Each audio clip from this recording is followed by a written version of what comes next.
ಸಂದರ್ಭದಲ್ಲಿ ಹೇಳುತ್ತಾ ಇವತ್ತು ಈ ಒಂದು ಕಾಮಗಾರಿಯ ಕೆಲವು ವಿಶೇಷಗಳನ್ನ ಇವತ್ತು ನಾನು ಹೇಳಕ್ಕೆ ಇಷ್ಟಪಡ್ತೇನೆ.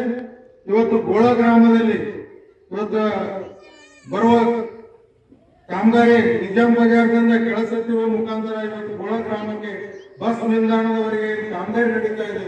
ಅದು ಇವತ್ತು 55 ಲಕ್ಷ ರೂಪಾಯಿ ಕಾಮಗಾರಿಯನ್ನ ಇವತ್ತು ಶಾಸಕರು ತೆಗೆದುಕೊಂಡಿದ್ದಾರೆ. ಅದರ ಜೊತೆಯಲ್ಲಿ ಇವತ್ತು ಹೊನಗುಂಟ ಕ್ರಾಸ್ ಬೆಂಕಿಮುತ್ತ ಗುಡಿಯಿಂದ ರೈಲ್ವೆ ಬ್ರಿಡ್ಜ್ ವರೆಗೆ ಏನ್ ರಸ್ತೆ ಇದೆ ಆ ರಸ್ತೆಗೂ ಕೂಡ ಇವತ್ತು 85 ಲಕ್ಷ ರೂಪಾಯಿಯನ್ನು ಕೊಟ್ಟು ಇವತ್ತು ಆ ರಸ್ತೆಯನ್ನು ಮಾಡ್ತಾ ಇದ್ದಾರೆ. ಅದೇ ರೀತಿಯಾಗಿ ಇವತ್ತು ನೀಲಮ್ಮ ಗುಡಿಯಿಂದ ಸರ್ಕಾರಿ ಪ್ರೌಢಶಾಲೆಯವರೆಗೆ ಇವತ್ತು ಸಿಸಿ ರಸ್ತೆ ಅದನ್ನು ಕೂಡ ಒಂದು 20 ಲಕ್ಷ ರೂಪಾಯಿ ಇವತ್ತು ಶಾಸಕರು ಇಟ್ಟಿದ್ದಾರೆ. ಅದರ ಜೊತೆಯಲ್ಲಿ ಇವತ್ತು ಮರಗಂಗೋಡು ಹತ್ತಿರ ಇವತ್ತು ವೀರಪ್ಪ ಯನ್ಮುಂಟಿ ಮನೆಯಿಂದ ಲಕ್ಷ್ಮಣ್ ಕರ್ಣಿಕ್ ಮನೆಯವರಿಗೆ, ಅನಿಲ್ ಕುಮಾರ್ ಮನೆಯಿಂದ ಶಿವಪ್ಪ ಸಾತ್ನೂರ್ ಮನೆಯವರಿಗೆ ಬೋರ್ವೆಲ್ ಮೋಟರ್ ಮತ್ತು ಪೈಪ್ಲೈನ್ ಕಾಮಗಾರಿಗೆ ಇವತ್ತು 10 ಲಕ್ಷ ರೂಪಾಯಿಗಳನ್ನು ಇಟ್ಕೊಂಡಿದ್ದಾರೆ.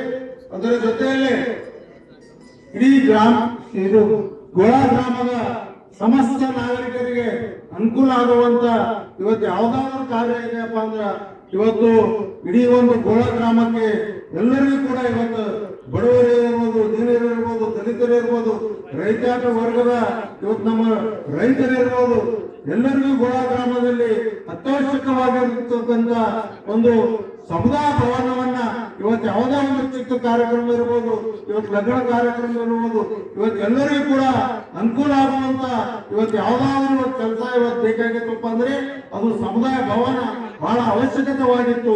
ಆ ಸಮುದಾಯ ಭವನ ನಿರ್ಮಾಣ ಮಾಡಲಿಕ್ಕೆ ಇವತ್ತು ಶಾಸಕರು ಸಮುದಾಯ ಭವನ ಮಾತ್ರ